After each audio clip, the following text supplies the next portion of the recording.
Score, the podcast. The only show taking you inside the studios of the world's most celebrated composers and musicians. Welcome to Score, the podcast. I'm Kenny Holmes, joined by the legend himself, Mr. Robert Kraft. Oh, that's so kind. Thank you so much. I think you are a legend as well. And if I can quote you from the documentary, maybe I'm a legend that's trying to become legendary, or wait, what did you say? A legend that is becoming more legendary. I'm not a legend, though. That's what I said about Hans Zimmer. Yeah. And I like to say what John Powell once described me as. He said, Robert is a musician masquerading as an executive. You fooled us all. Yeah, he kind of nailed it. But we have a great show coming up. Finally, we got Laura Karpman. Yeah, Oscar nominated. Oscar nominated for American Fiction with an amazing score, capping her 5 Emmys, and she's just having an incredible year. I've seen a number of her shows in the past. Lovecraft Country. Yeah, that was great and very musical. Loved that show. She did a show at Fox called Black Nativity, a film. The Marvels. She's been so busy. I was at Tribeca in the fall and saw the Rock Hudson documentary she scored, which was also incredible. She's just really busy and really important to our community because she has taken the initiative to start the Alliance for Women Composers at a time that it's so supportive of composers, and just a really interesting background. Bit of a fashionista, too, I might say, because I do a number of the red carpets, and is she sponsored by Gucci? Because she's all decked out. I've seen some really cool outfits of hers, and I'm excited to see her Academy fit. That is very interesting because I think she's wearing Gucci glasses in our interview. I wish I couldn't make it for the interview, so I'm excited to listen to it myself as well. But yeah, it's great. And it's a long time coming. I know we tried to get her on for the last couple of years, and timing didn't work out, and then we were in an off season, which we don't have anymore, which is nice, so we can do these things during award season. Yeah, Score the podcast was caught up in the composer-focused podcast strike. You know, the three of us went on strike for in solidarity with other composer-focused podcasts, of which we really have no competition, but we had to strike for to double our salaries. Yeah, and also relieve the schedule a little bit. We wanted to make it a little more flexible, right? Exactly right. But I do get a chance to talk to Laura about my very, very favorite jazz composer, which is interesting for me because I'm a huge Thelonious Monk fan, and American Fiction quotes Monk in Laura's own way because of the character's name is Thelonious. And so there's some wonderful cues that are kind of homages, and it just was so much fun to talk to her about Monk. Kenny, before we introduce the episode, a couple big events coming up. The Guild of Music Supervisors is having its award show in first week of March. March 3rd, I think. Yeah, those are incredible events. I've been to a couple. I met Siddhartha Khosla at one, who is Only Murders in This Building, and it's just a really good event. Burt Bacharach was given an award one night, and it was just a cool experience of him coming out and getting the award. Also, there's that little gold statue they're giving out. Yeah. March 11th. In fact, voting's just about to start. Very exciting. And our guest, who we're about to toss to this interview, is a nominee, and I think she has a shot, man. It's one of those years where I do too. You just never know. There's been some surprises. There's a lot of just heavy leaning Oppenheimer, but you just never know with the Oscars lately. I told Laura to get her speech ready. So you never know, and You never know. never know with these things. So we're gonna get lucky, and Well, let's get to it. I'm excited to hear it. Thanks for tuning in to Score the Podcast. We're going to send it over now to Robert interviewing Oscar nominee Laura Karpman. all good. All good.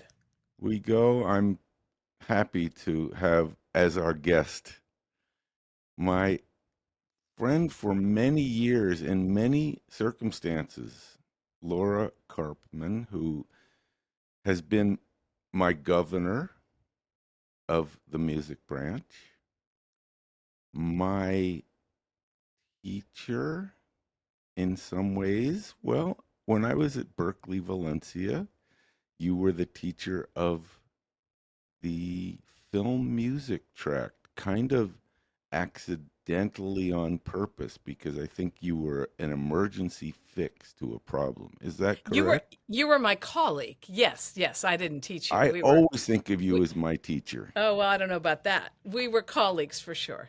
Yeah.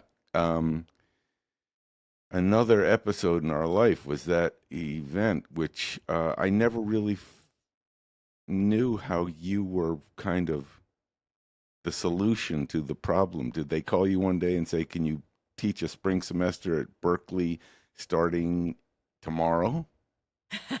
Well, things, I'm used to pivoting. What can I tell you? I love that. Being used to pivoting is critical, and clearly you've done that throughout your entire career, which I've just had a Laura Karpman festival for the last few weeks, getting ready for this. It's been really interesting, and Laura, I have to say, it is so first class. Thank you. The music you have composed, kind of endlessly interesting and musical. That's very, very kind. Thank you. Really musical. I mean, of course, you're now being acknowledged with an Academy Award nomination in addition to, is it 5 Emmys? Mm-hmm. Mm-hmm. And really overdue, this kind of acknowledgement of your work. Something we can maybe hear from you about why it's overdue. But I think we should. I'd like to know. I mean, I've heard all your interviews, and I know you've been asked the same questions about American fiction a lot. I must say that I'm curious about, first of all, you realize probably not that I am the Thelonious Monk fan of life.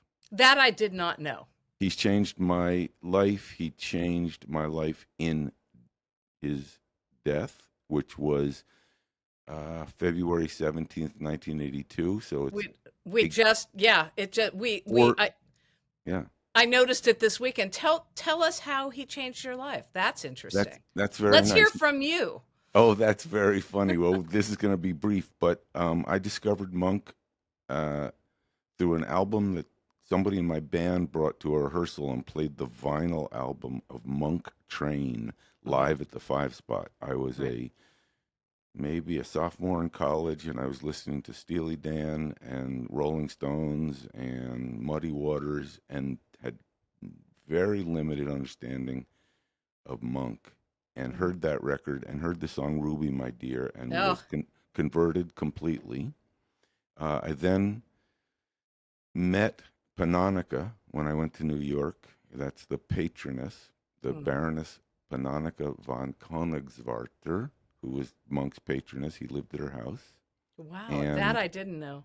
Oh, we met, and she introduced me to the family. I became close to the family, and then had a really ridiculously wonderful, inspired moment. And we'll end with this. I went to Monk's funeral on February 20th, which is exactly 2 years ago today. Mm-hmm. It was in St. Peter's Church in Manhattan. I'd never seen Monk perform. I'd never met him. I went to his funeral, and walking back through Central Park late that afternoon, I composed a poem in my head the night that Monk returned to heaven, thinking that tonight Monk is going back to heaven. I wrote it as a song. It was cut by the Manhattan Transfer, Awesome. and it supported me for a couple years because it was the B-side of their biggest record ever, and I had just fallen out of my publishing deal. My career was in the shitters, and they put the weirdest song they've ever recorded on the back of their big hit record Wow. single, and Monk took care of me. Yeah, I mean, that's an amazing story, and I didn't know that. And Ruby, My Dear, was kind of my first thought, actually. When I first met with the team on American Fiction, I took in Ruby, My Dear, and said, look, maybe we can make this work as a theme. And I tried it, actually. I demoed it for them along with the Monk theme when I first played the music, and because I thought it might be able to work for a theme for Monk. But I think ultimately we went with an original tune mostly because it had to do so many things. You know, the music had to do so many things during the course of the and no, I mean, like Ruby, My Dear would have been a great family theme, maybe, but maybe not as great for the craggier aspects of Monk. I don't know.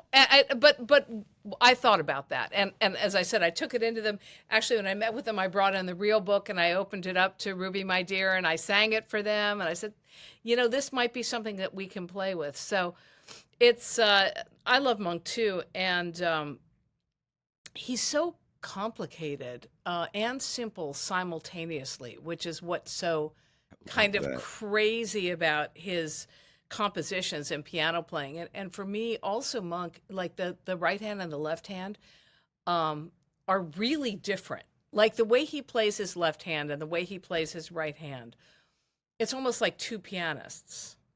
And I mean, I actually talked to Percival Everett about this, thinking it was on purpose, and I don't think it was. He said, Percival, who wrote the book Erasure, said that he chose Monk for the title because his father made him listen to Bud Powell and Thelonious Monk alternately, and he had to identify who was doing what, which seems pretty easy to me, like actually to differentiate between Bud Powell, but mostly, I mean, this is a podcast for musicians, composers, I guess, mostly. Yes. I think it's because of the way he plays his left hand. And so, you know, Monk's left hand is often usually blocky and simple. Like if you hear jazz chords, you know,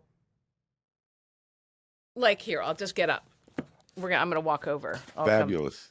If you hear, you know, like you hear a lot of people do these kinds of things where, you know, you've got like an F minor, you know, these kind of rich chords, but Monk would always,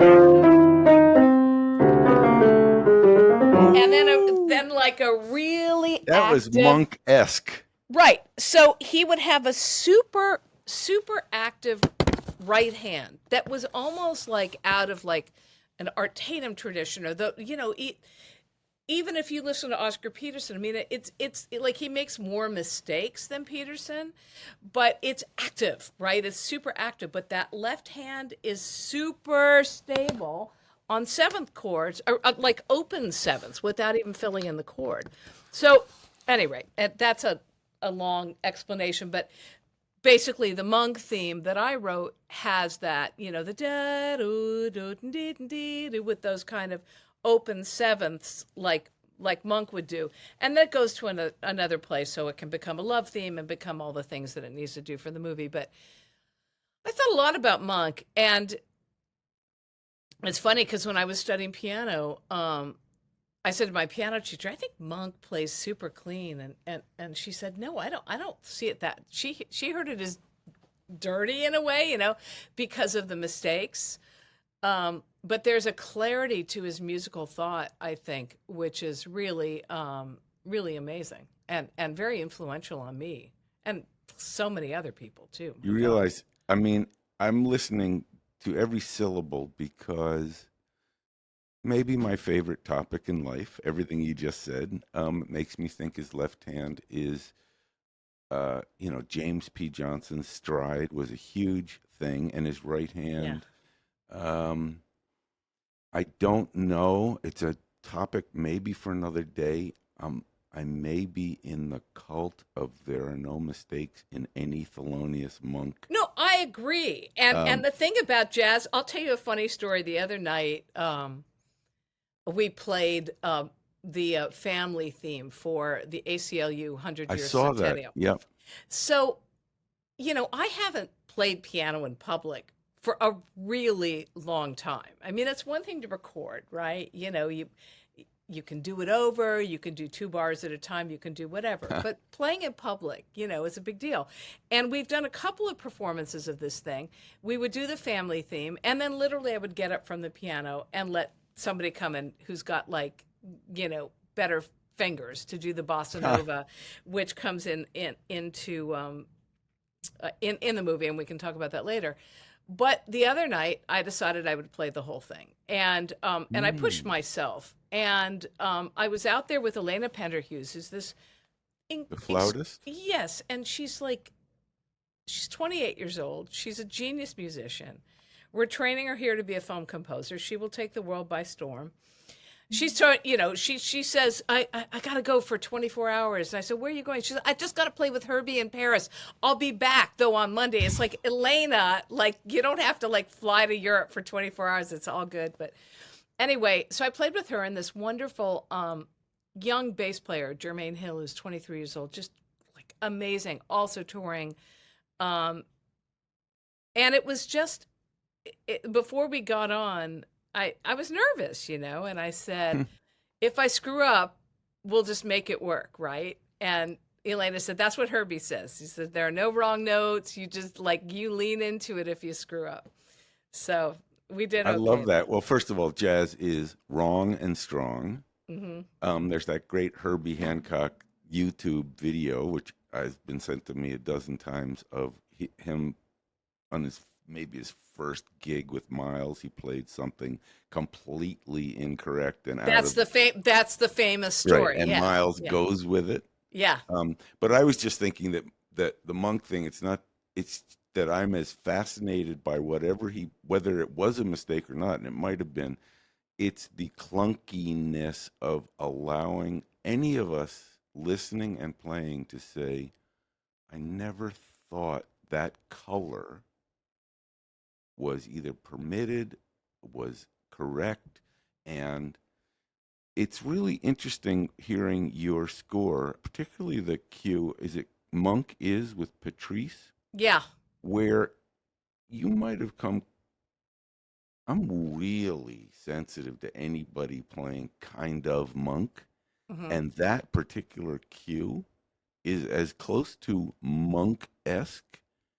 It's not aping Monk, it's your original thing, but it's got Right. a really genuine and authentic Monk thing in it that I was so impressed with. I'm so allergic to the kind of ersatz Monk thing, and I thought your versions and that cue in particular, I thought, I can live with this. This is really Monk. Well, we didn't try to do Monk. The thing about the score is that you've seen the film. Have you seen the film? I have. Yeah. So the film is it goes to a lot of different places. So it needs a film score. And it was temped with all classic jazz, which if you love jazz, which apparently you do, you sit down and you hear these tunes and it feels so good. And it feels so good to hear that music and see it connected with images on the screen. I mean, in some ways, it's what we all dream of. But it didn't work as a score because, of course, many, many temps, but certainly when you're using, needle drops in that way, you can't get in and you can't get out of it, right? It just starts and then it ends. And so the film at that point, even though I knew what an absolutely spectacular film it was from the first second I saw it in rough cut, it needed to have a score that could work within the context of a film score, but still strongly allude to all of these influences, so that, I think that's why I was a good call for this because, I'm an experienced film composer. I know how to do that. I understand jazz. I know how to do that, but I also know how to, combine them together and create something that can have the fluidity of a film score, but have the authenticity of something that feels like actual jazz. And that was the deal, with this particular one. It had to sit in that right place. But I don't think we tried to, there was no point in which I tried to copy Monk. Yeah. I had this incredible experience once, like long, long time ago. I was working on a television movie, and and much of my career was in television movies, the first part of it. And this director had he said there was no money or not enough, and he said we're going to do it all solo piano. And I said cool. And he had temped this one thing with Debussy, and but he wanted to be jazzier, and so I started playing it, and I thought, oh my God, this feels like Bill Evans, that like this, like thinking about jazz through the lens of French music, was like revelatory for me. It's like, it feels like that was like his direct influence, were like those Debussy solo piano preludes. There's so much of his playing and his harmonic language that comes out of that. So I think that what I've learned, and what's so beautiful about being a media composer, is that you listen to other people's music and then you filter it through your own brain, and then it takes on like its own thing, and it sometimes teaches you about the music, and Of course. and It and, and always teaches us. it teaches you about like where it came from, because then it's going through, you're listening to something, it's a temp, the filmmaker kind of likes it, but you're trying to come up with something that's unique and right for the scene, and then suddenly it's like, oh my God, I never realized, I didn't make that connection between Bill Evans and Debussy, but it was so That's strong in that brilliant, moment. and that I totally feel it. And two of my favorites. You've actually, it's something that it's a little granular, but I'd love to hear about your thoughts or kind of a greater thought about. I'm actually. It's funny you mention it. I'm a complete jazzer. I have been. I mean, since that day I heard "Ruby, My Dear," I Yeah. went on such a deep dive, and I've always been, as anybody who knows me, just completely bebop, hard bop. I mean, forever. Um, I learned that jazz, and I didn't know this until I started to do film music. Films are kind of allergic to jazz in a way that I didn't realize that if went swinging over a scene and oh no, it has to be film music, and that kind of makes it sound like it's a very fine line between being jazzy in a score and making it and sort of diminishing the power of film music. You threaded it perfectly. But I wondered, when you heard those temp cues, did you have any moment of either, oh shit, this is a hard assignment to keep it jazzy and make film music? Just because I've always known that if it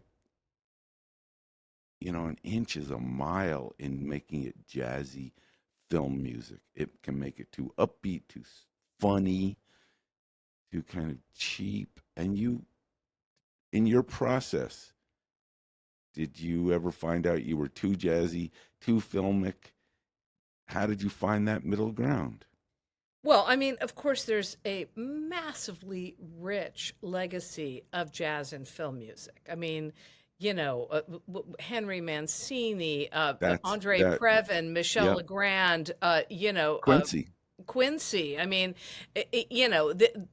I'm not the first person to do this, and I think jazz infuses Terence Blanchard's music, Hmm. not just because he's a musician, but it's just the way he hears things. Um, I no, I didn't have any problem with that. I knew that was my task, and so it was actually a fairly natural thing for me to do. The hardest part was figuring out how to record it, frankly, Mm. because Cord is a first-time director, and all the demos I felt really needed to sound good, because with jazz, it's very, very hard to demo that stuff. And so I started recording. I didn't play anything for them that didn't have recorded elements in it. With you playing piano. With me playing piano, and I had a sax player. I had Elena, playing flute, and so I would use sampled bass and sampled drums. Although I would grab drums from other things that I had done in the past to be replaced later, but I knew that it had to sound right. So I think that was actually a really, really good decision on my part, because Absolutely. it made it like immediately understandable to them whether it was going to work or not. And to me, it was like, okay, blow a solo over this. But since I had total isolation, I could pick a bar, and eventually that's kind of what I did. Or I would have something someplace and I might use it as an echo someplace else. So the hardest part was kind of recording everybody separately, and then bringing it together and making it feel like everybody was together as an ensemble, and having that groove. And Elena and I did record together a lot, so we did have like a lot of the key elements, simultaneously, and especially with the family theme stuff, which is really tough, because a family theme is like ba beep ba beep ba da da da da da da da da beep ba beep do dee dee dee dee dee, and but it's never quite together on purpose, because families, well, What do you um think? yeah, hard, not hard to figure that one out. But so she and I would play together and have that simultaneously. But really, everybody but the strings was recorded here and in people's studios, and it was done that way. And it, like, the whole time we were saying, gosh, should we just put everybody in the room together and go record it later? And then we just decided that everything sounded good and we were okay. And this was a process that had worked for Cord and Hilda, the editor, who was amazing. And it wound up working beautifully with dialogue, because then I could wind up really using, especially Jeffrey Wright's voice and Erica Alexander, who play Monk and Coraline, as kind of instruments within the Love ensemble. that. And so, he'll say something and then there'll be a pause. So there's a moment for a little moment of saxophone, and then she'll say something, and then there's a moment for the conclusion. So, it was designed that way and then edited that way to really make it work within the film, which is why I think the score is so tightly, tied to the film. It's really a hand in a tight fitting glove. Are you able to use those, or were you able to use those demos? Any of them? Did they All of fall them. in love? Oh, fabulous. Yeah. No, all of them. I mean, there were cues that certainly got rejected, as they do in in a process, but yeah, I mean, everything we used. And sometimes I would go back and re-record something if it didn't, if then I found out, oh my God, I needed a better solo between bar 1 and 3 and I wasn't crazy about what was there. Then I would go back and send it out again and say, hey, can you redo this and listen to this, or this has changed, or let's do this in, with a breathier, more Stan Getz style sax, or, so it was, it was really a process of doing that. But you know what? I never find that recording is ever a mistake. It's always the right thing to do, and it does nothing but help you and help the people you're working with, and things always find a home, even if they don't in that project. I think that's so true, and for all the listeners that learn from these conversations, good demos may be the headline, and directors and producers respond to what they hear. And I can't imagine some of the music that you presented to them, like a kind of synth, flute, or saxophone would just Can't do it. harsh the vibe to death. They You can't wouldn't do know. it. You can't do it. You can't Yeah. do it. And especially with this kind of music. Absolutely, it's You got to know. flow Yeah. and feel good. I saw this morning, of course, that Cord won the BAFTA for, And it was, I don't know if you saw the article this morning about how American fiction stands out as culturally and sociologically unique among these films this year. I think And it is. I think it is. I mean, I think that American Fiction is an extraordinary film. I knew it the moment I saw it. I knew it before I saw it when I read the book in preparation for my first meeting. It has a conversation about, about race, about queerness, about families, about all mm, of it that is so important and so significant and done with such humor and done with love. And I think Cord is an extraordinary filmmaker, a superb writer, a great leader. I think it's really a page turn in American cinema. I do. I think it's a really important movie that we'll look back on and say how important it was to have a conversation and to have it in this way. I think that it also is a comment, of course, on art and capitalism. Oh, of course. And And it's her it's it, Issa Rae's yeah, comment that yeah. in that conversation about, hey, I worked at a publishing company, I know what works. Yeah. It's so funny because I was composing the score for the Marvels at exactly the same time that I was Oh doing my this. God. And it was so funny because there I was working on something that's like super commercial and I mean we can get into all of that if you want, but you know there's this everybody carves their path through this world as an artist. And everybody decides, what will work for them as a human being. And when I started out, I thought I would be a professor and Hmm. write, new music in New York City, and I that would be my life. And then I found that it didn't fit me so well as a person and as an artist, and that this film music thing was a better fit. And it has been, for a lot of reasons. But a lot of it, I've thought for years about, because for a lot of years, many, many people said, oh, you should be more commercial. It needs to sound more like this. It needs to sound more Hmm. like that. Um, and I've always kind of marched a certain path of maximalism.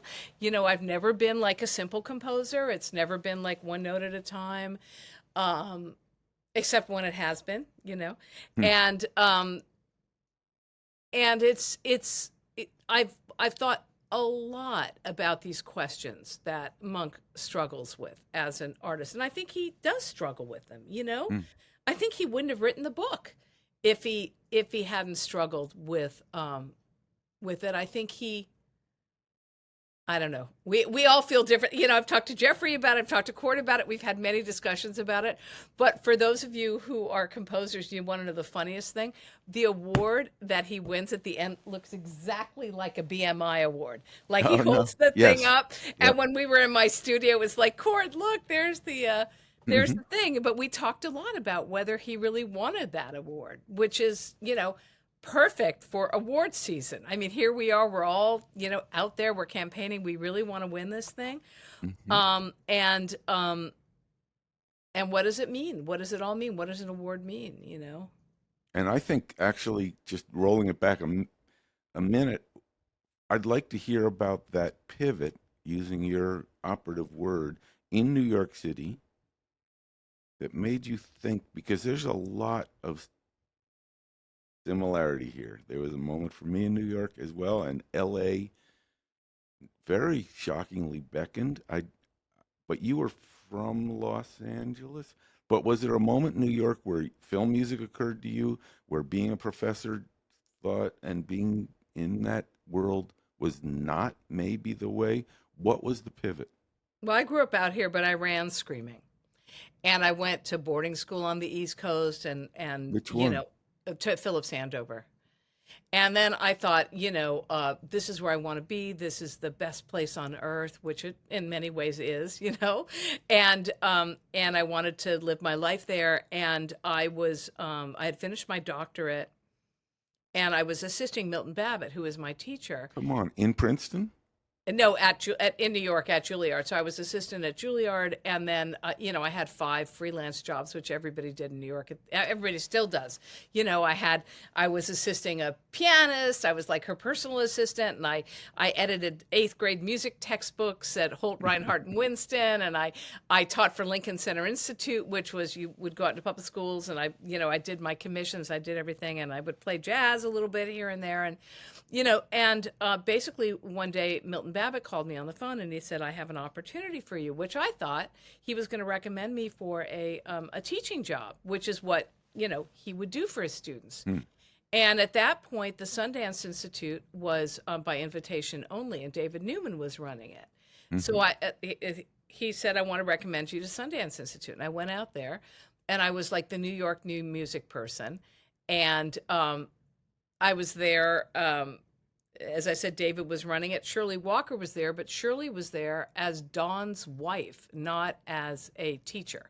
Because, of course, nobody saw her as that. She was completely invisible. And she mentored me.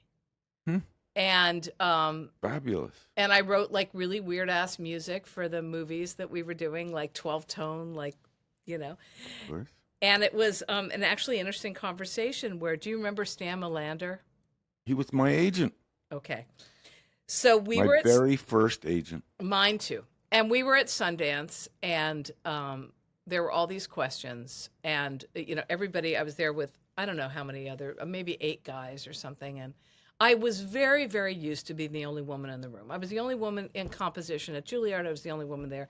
When I went to Tanglewood, I was the only woman. It was it was the regular. It was normal. But I didn't think anything of it at that point in my life. The beauty of youth is that you go forward with hope and aspirations and with this wonderful feeling that all the generations before you have completed the work that needs to be done in order for you to take your rightful place in the world. So there I was, ready to take my rightful place in the world. And there was this conversation, and everybody was asking questions, and there was a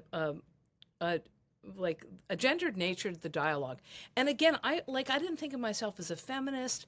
Like, I didn't think I needed that. It was the 80s. We'd done that all in the 70s. Billie Jean King won the match. Everything was okay. And afterwards, Stan came up to me and said, you didn't ask any questions. And I said, I just don't feel that there's room for me here. That's what I said. And I had thought that it would be a really good place for me. And I really was excited by composing music to film. But when I heard people talking about who was doing what and what the opportunities were, it's like, you know what? I think I'm just going to go back to New York. I don't think this is going to work for me. And he said, and it wasn't like, I wasn't like pissed or anything. I was just like, okay, that's cool. This is just not going to work. And he said, come to LA, give me a call. And so I came, and he took me on. So I gave it a year. I said, I'm going to give it 1 year and see what happens. If I don't get anything. Did you live in your natal home? I lived now I am actually revealing things that I have never revealed. Yay, headline for the podcast. Here you go. So this house that I am living in now, that I have lived in for many, many years, was a beach house that my parents bought for like $100,000 in 1973. And so it just kind of was here, and the downstairs is rented out and the upstairs was open. My dad said, just come to LA, live in the upstairs. When you can afford to pay rent, you'll pay rent. And so I didn't have a financial pressure on me, which was absolutely like, I couldn't have done it without that. Like literally, there would have been no way that I could have done it without that gift from my father. And so I lived up there for a couple of years without paying rent. I was able to get my career going, and then eventually I bought the upstairs from him, and then eventually I got the downstairs.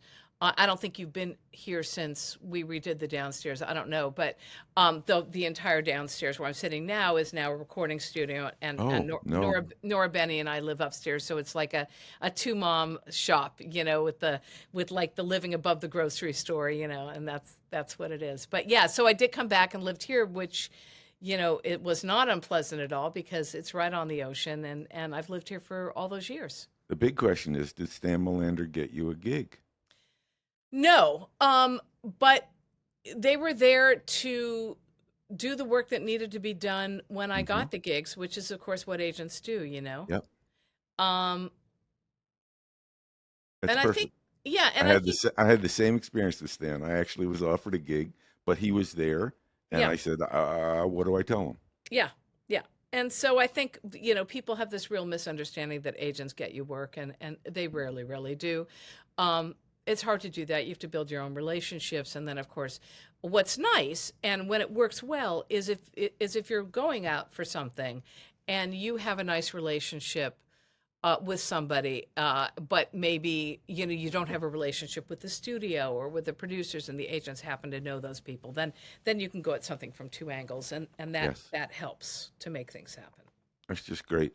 There's so much I want to ask. There's two things I wanted to just talk about. You are very generous as a collaborator, and you have collaborated with some of my favorite musicians, not only Patrice Rushen, but Raphael Sadiq, Mm-hmm.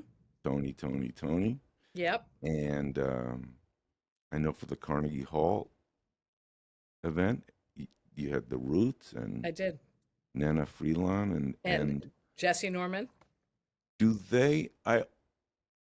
I'm often surprised when you go to these folks that we all have such respect for and their musicality, and they're surprisingly excited to be involved in film music. Had Raphael and you worked together before? And how did No. that happen? Well, it was a film that was called Black Nativity. It was based on a short story by Langston Hughes, who's someone poetry I knew very well because I'd worked on the piece Ask Your Mama for Carnegie Hall. And I Casey believe it Lemon, was a Searchlight movie under yeah, my watch, but was it, done so off my watch that y- we didn't Searchlight had a funny way of saying, please don't pay attention to this. We're going to do a lot of stuff on the cheap, not entirely above board. So I know that Black Nativity was during my tenure at Fox, but I had very little to do with I it think because Danielle Danielle was there at that absolutely time. took care of it. So so at because no, it was after you had left because Was it afterwards? it was Then it was in development when I you know was there. what? Yep. It was after Berkeley Valencia, and you had left Fox by then. I just It left. was You're it right. was You're literally that absolutely right. summer after. But anyway, Casey is somebody that I knew for a long time, as she works regularly with Terrence Blanchard. Terrence was unavailable to do the score, so I reached out and I said, "I'd love to do it." And Raphael had done the songs, and she said, "Well, how would you feel about collaborating with Raphael Sadiq?" And I said, "I would feel great about that. Let's do it." And he hadn't done a film score, and he was interested in playing with it. And so we had a beautiful collaboration. And I met one of my he's my brother. I met my sister Tara Stinson, who was his collaborator, Love Tara. who's just like a knockout songwriter. And so we made the best friends on that project. Terry Shropshire was the editor, and of course Casey and I cemented our friendship very deeply. And we made this film that I really, really would love to see the director's cut restored, and in fact we're showing it. American Cinematheque is doing a retrospective of my work, and we're doing Black Wow. Nativity on Saturday. And so if you guys want to come out and see it, I think we'll probably go there Saturday at 1 p.m. Is So this Saturday coming yeah, I up? think it's this Saturday. I think Fabulous. it's one. I think it's one. And it's a really terrific movie. It was La La Land before La La Land. And if it got restored to its original place, it still will blow your socks off, but it really was wacky and wonderful. But anyway, so yeah, I met Raphael then, and we really, the great thing of, you called me a generous collaborator, and it's funny because it doesn't feel generous to me. There's so much that I can learn from Raphael, and the way that he hears music and listens to music. And I know that he felt he learned a lot from me. And so we were really, really in great sympathy, in doing this. And we did that. And then we did a couple of TV shows together. We did Underground and Lovecraft Country and Absolutely. some movies. We did a Charles Stone movie and a couple of other things. And he has done stuff on his own. And now, so I don't know that we'll work together again, but not for any reason other than we're just kind of doing our own thing now. But I love him, and he's a very, very dear buddy of mine, and an absolute fantastic musician. And I learned He's a so lot. cool. I learned a lot from him about how he writes. It's really different from my process, and I loved it. Can you share? I'd be Yeah. curious.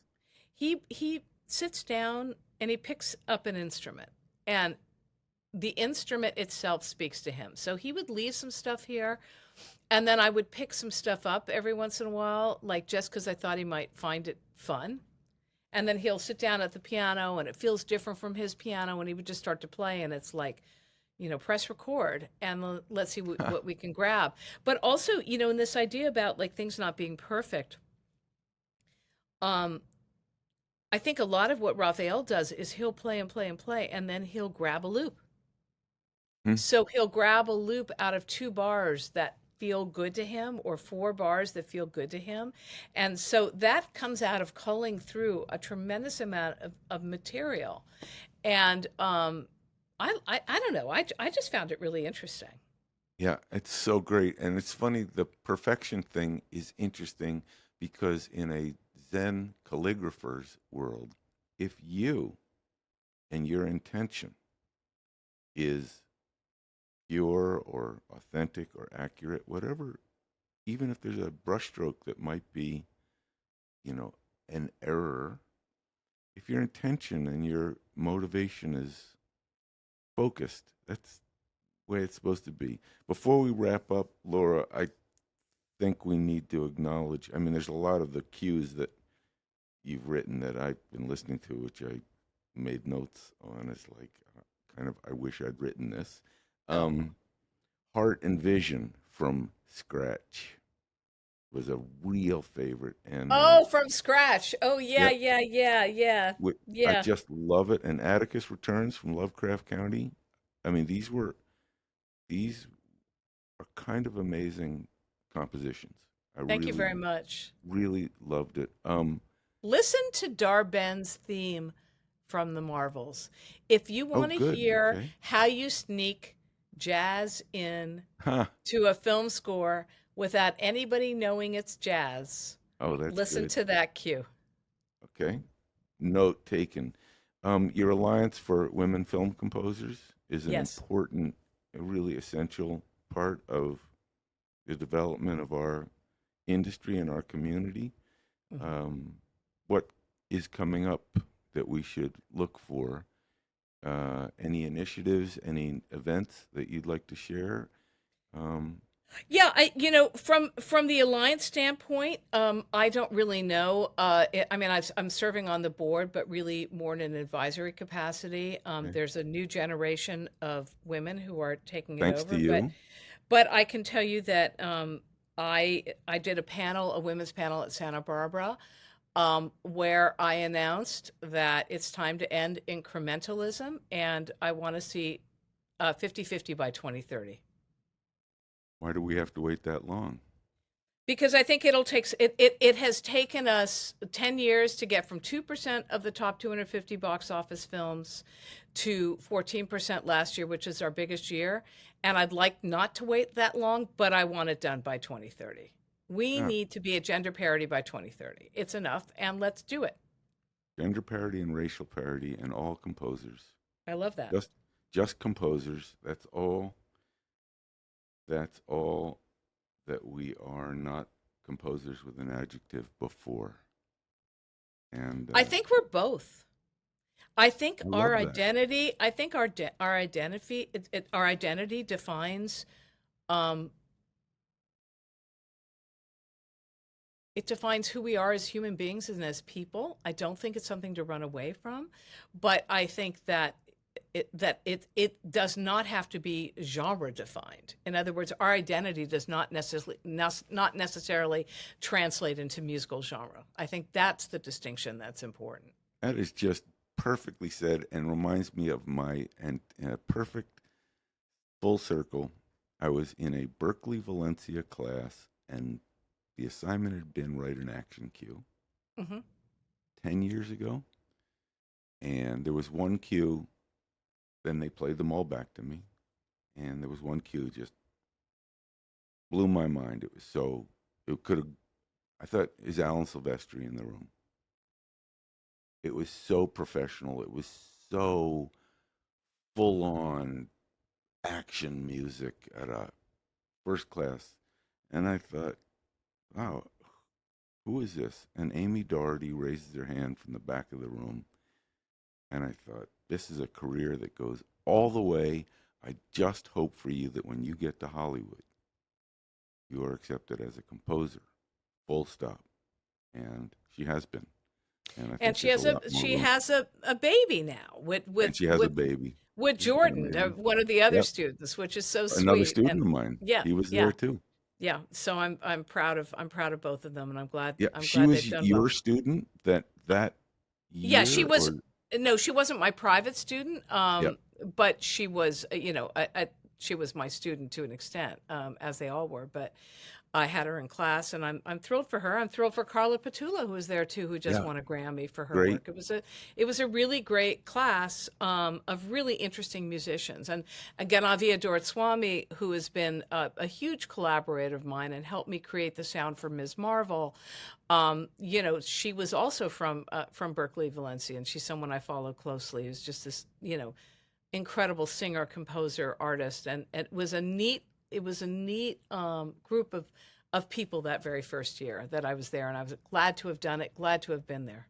And you realize that the listeners from Berkeley, Valencia that hear this are going to be calling you instantly to say, hey, by the way, isn't that what we all do? Thank you, Laura Karpman, My for pleasure. honoring us with your wisdom and your music. It's really been great to connect.